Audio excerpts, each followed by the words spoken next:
Hello dear students, welcome to K2 classes. We have started class 8th science chapter number 9 friction. So in this chapter you might have seen a driver of a car or a truck slowing down the vehicle at a traffic signal. आपने देखा होगा कि कभी कोई driver जो car का driver होता है या ट्रक का ड्राइवर होता है वो क्या करता है, व्हीकल को ट्रैफिक सिग्नल पे क्या कर देता है, स्लो डाउन कर देता है. ठीक है. You to slow down your bicycle whenever needed by applying brakes. ठीक है. आप भी अपनी साइकिल को जो होती है उसको क्या कर देते हो, ब्रेक लगा देते हो जब भी ज़रूरत होती है. Have you ever thought why a vehicle slows down when brakes are applied? ऐसा आपने कभी सोचा है कि क्यों ऐसा होता है कि हम ब्रेक अप्लाई करते हैं और गाड़ी रुक जाती है, स्लो डाउन हो जाती है. Not only vehicles, any object moving over the surface of another object slows down when no external force is applied on it. ठीक है. ऐसा सिर्फ व्हीकल्स में ही नहीं होता है, ऐसा किसी भी ऑब्जेक्ट में होता है जो कि एक moving over the surface of another object. जब कोई ऑब्जेक्ट एक दूसरे ऑब्जेक्ट के ऊपर मूव कर रहा है तो ऐसा सबके साथ होता है, क्योंकि जब उस पर कोई भी एक्सटर्नल फोर्स अप्लाइड नहीं होता है, no external force is applied on it. ठीक है. Finally it stops. Have you not seen a moving ball on the ground stopping after some time? आपने ये देखा होगा कि have you not seen moving ball on the ground stopping after some time. आपने ये देखा होगा कि मूविंग बॉल जो होती है ग्राउंड में, जो वो क्या करती है, स्टॉप हो जाती है कुछ टाइम बाद. ठीक है.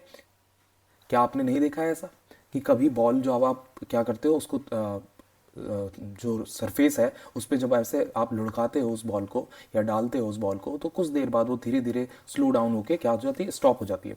Why do we slip when we step on a banana peel? ठीक है. हम क्यों स्लिप हो जाते हैं जब बनाना पील पे हमारा पैर पड़ता है? ये सारे क्वेश्चंस आपके क्या होंगे इस चैप्टर में हम सॉल्व आउट करेंगे. Why is it difficult to walk on a smooth and wet floor? क्यों वेट फ्लोर पे और स्मूथ फ्लोर पे चलना बहुत ज़्यादा टफ होता है? इस तरह के इतने डिफरेंट डिफरेंट क्वेश्चंस हैं, आपको इस फ्रिक्शन चैप्टर में इन सब का आंसर मिलेगा. You will find the answer to such question in this chapter. Force of friction. Now, the 9.1 heading is force of friction. Activity 9.1. Gently push a book on a table. You observe that it stops after moving for some distance. ठीक है. आप एक book को क्या करोगे, आप gently push करोगे. अभी यहाँ पर है, इस पोजीशन पे है, अभी आपने उसको थोड़ा सा पुश किया, वो आगे चली गई. ठीक है. और ये क्या होती है, थोड़ी दूर जाकर वो स्टॉप हो जाती है, रुक जाती है. Repeat this activity pushing the book from the opposite direction. ठीक है. अब आपने फिर से इसको क्या करना है, पुश करना है इस बुक को ऑपोजिट डायरेक्शन में. ठीक है. Does the book stop this time too? क्या अब भी बुक रुक गई है? ठीक है. तो हाँ, बिल्कुल रुक जाएगी.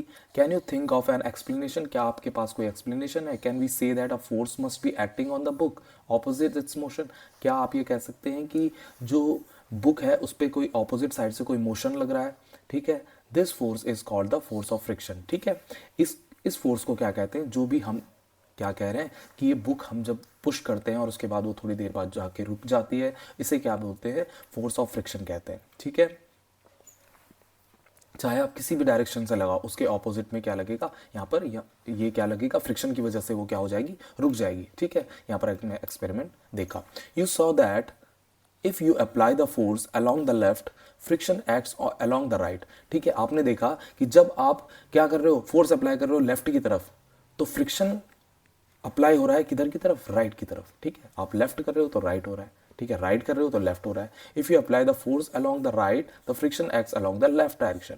इन both cases the force oppose the motion of the book. ठीक है. इन दोनों केसेस में जो फोर्स अप्लाई हो रहा है वो क्या हो रहा है, opposite the motion book, opposite the motion of book. ठीक है. जो मोशन बुक का मोशन हो रहा है उसके ऑपोजिट लग रहा है, इसी वजह से वो रुक रही है. ठीक है. The force of friction always opposite the applied force. जो फोर्स ऑफ फ्रिक्शन होता है वो हमेशा अप्लाइड फोर्स के ऑपोजिट होता है. यानी कि अगर कोई चीज़ इधर इस डायरेक्शन में मूव कर रही है तो फोर्स ऑफ फ्रिक्शन हमेशा उसके ऑपोजिट डायरेक्शन में क्या करेगा, वर्क करेगा. In the above activity the force of friction acts between the surface of the book and the surface of the table. ठीक है.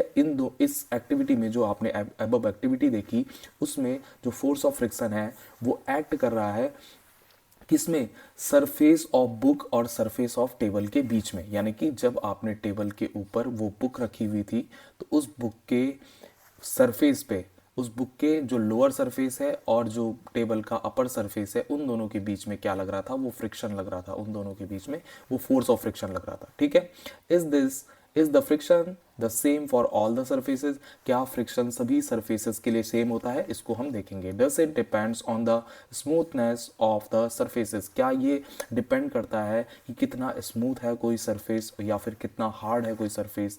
लेट अस फाइंड आउट, इसको हम समझेंगे। ठीक है, फैक्टर्स अफेक्टिंग फ्रिक्शन, अब फैक्टर्स कौन से हैं जो फ्रिक्शन को अफेक्ट करते हैं। ठीक है, 9.2 में हम ये समझेंगे।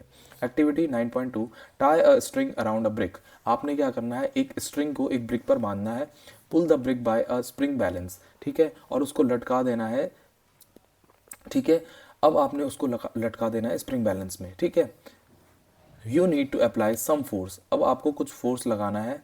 Note down the reading on the spring balance when the brick just begin to move, अब आपने देखना है कि वो, ठीक है, इस तरह से आपने क्या करना है, एक ब्रिक को बांध दिया थ्रेड से, अब उसको आपने क्या कर दिया है, बैलेंस पे बांध दिया, स्प्रिंग बैलेंस पे बांध दिया। अब आपने उसको खींचने की कोशिश करनी है। ठीक है, इस साइड खींचने की कोशिश करेंगे। अब आपने उसकी रीडिंग पढ़नी है। It gives you a measure of the force of friction between the surface of the brick and the floor, ये आपको बता देगा कि कितना क्या है फोर्स ऑफ फ्रिक्शन लग रहा है, किस पर, इस ब्रिक को खिसकाने पर कितना फोर्स ऑफ फ्रिक्शन लग रहा है। ठीक है, now wrap a piece of polythene around the brick, अब आप क्या करना है, आपने इस ब्रिक पे क्या कर देना है, पॉलिथीन आपने कवर कर देनी है।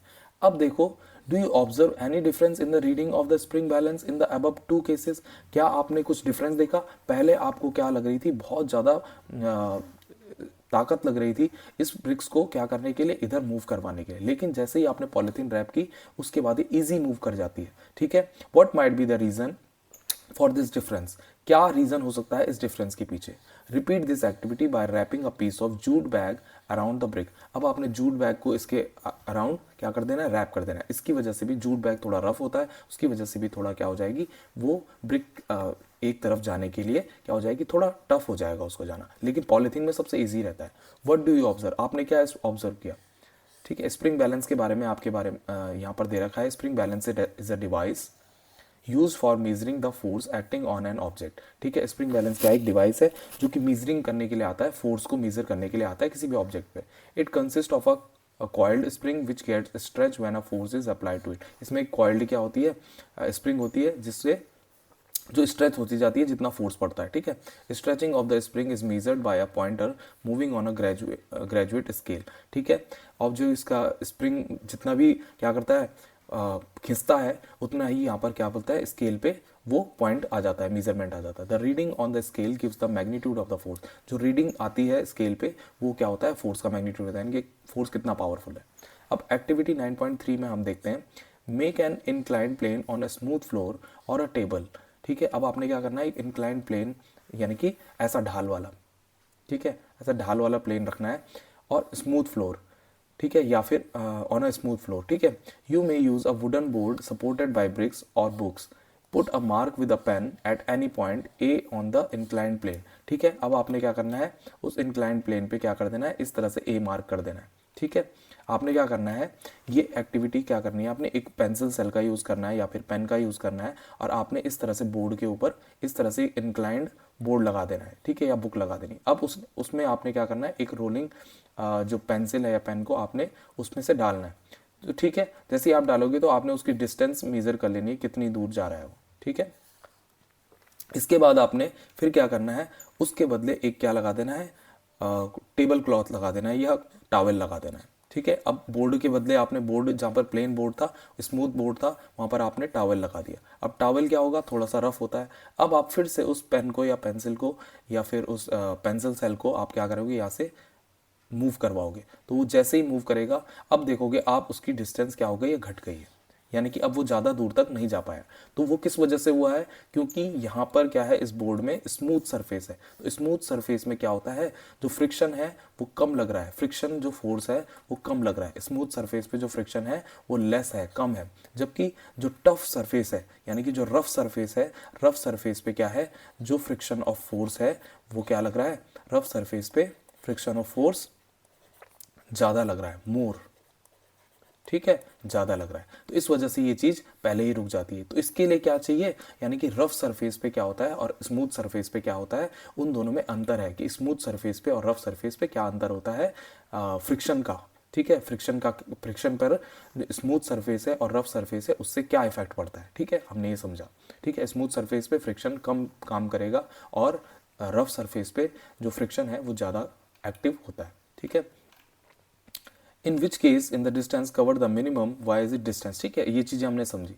ठीक है, friction is caused by the irregularities on the two surfaces in contact. Even those surfaces which appear very smooth have a large number of minute irregularities on them. Irregularities on the two surfaces lock into one another. When we attempt to move any surfaces, we have to apply a force to overcome interlocking. On rough surfaces, there are a larger number of irregularities, so the force of friction is greater if a rough surface is involved. ठीक है, अब देखो इतनी बात जो है वो कैसे समझेंगे हम, इजी वे में समझेंगे कि जब भी दो सरफेसेस आपस में क्या होती हैं, इस तरह से अटैच होती है, कांटेक्ट में होती है। ठीक है, तो उनमें क्या होता है, चाहे वो स्मूथ भी दिख रहा हो, उनमें कुछ ना कुछ इस तरह के क्या होते हैं, नीचे क्या होते हैं, रफनेस होती है, थोड़ी सी रफनेस जरूर होती है उनके सरफेस में। क्या होती है, कुछ माइन्यूट इरेगुलरिटीज होती हैं, यानी कि पूरी तरह से वो सीधा नहीं होता है, प्लेन नहीं होता है, उसमें क्या होते हैं, छोटे छोटे इस तरह के क्या होते हैं। अब जो स्मूथ होगा उसमें कम होंगे और जो रफ होगा उसमें ज़्यादा होंगे। ठीक है, ऐसे ही दूसरी सरफेस भी होती है जिसमें क्या होंगे, इस तरह के इरेगुलरिटीज होंगी। ठीक है, अब स्मूथ होगी तो कम होगी। ठीक है, तो स्मूथ सरफेस में क्या होता है कि ये इंटरलॉकिंग क्या होती है, उतने अच्छे से नहीं हो पाती है। ठीक है, यानी कि नीचे की सरफेस की ये जो टीथ है, अब एक टीथ ये है, एक टीथ है, अगर दूसरे का ये वाला टीथ यहाँ पर अटक गया है और दूसरे यहाँ पर, अगले का यहाँ पर अटक गया है, तो क्या होगा, ये यहाँ से आगे जाने में क्या करेगा, दिक्कत करेगा, ये इस पर अटकता रहेगा बार बार। ठीक है, जबकि स्मूथ सरफेस में क्या होगा, कम रहेंगे, तो क्या रहेगा, वो इजीली थोड़ा मूव कर पाएगा। तो यहाँ पर ये आप इरेगुलरिटीज देख सकते हो, ये क्या हो जाता है, आपस में इंटरलॉक हो जाते हैं, जिस वजह से ये इन खांचों से होता हुआ आगे नहीं जा पाता है। तो जितना ज़्यादा ये इरेगुलरिटीज ज़्यादा होंगी, उतना ज़्यादा दो सरफेसेस के बीच में क्या होगा, फ्रिक्शन ज़्यादा लगेगा। ठीक है, और जितने ज़्यादा कम होंगी इरेगुलरिटीज, उतना कम फ्रिक्शन इस पर अप्लीकेबल होगा। ठीक है, तो हमने इसके बारे में पढ़ा, अफेक्ट ऑफ द फ्रिक्शन पढ़ा हमने। ठीक है, कैसे उसकी सरफेसेस है वो वर्क करती हैं अगेंस्ट द फ्रिक्शन या टुवर्ड्स द फ्रिक्शन, फ्रिक्शन की तरफ के लिए हेल्प करती है या फिर फ्रिक्शन की तरफ के लिए अगेंस्ट वर्क करती है। स्मूथ सरफेसेस जो होती है वो फ्रिक्शन को कम करती हैं और जो रफ सरफेसेस होते हैं वो फ्रिक्शन को ज़्यादा करती है। इन चीज़ों के बारे में हमने पढ़ा, हमने स्प्रिंग बैलेंस के बारे में पढ़ा और फ्रिक्शन कैसे एक्ट करता है उसके बारे में पढ़ा। आगे की वीडियो में हम थोड़ा और पढ़ेंगे फ्रिक्शन के बारे में। अभी इस वीडियो में अभी इतना ही रखते हैं। Till then keep studying, keep enjoying, have a good day, bye bye.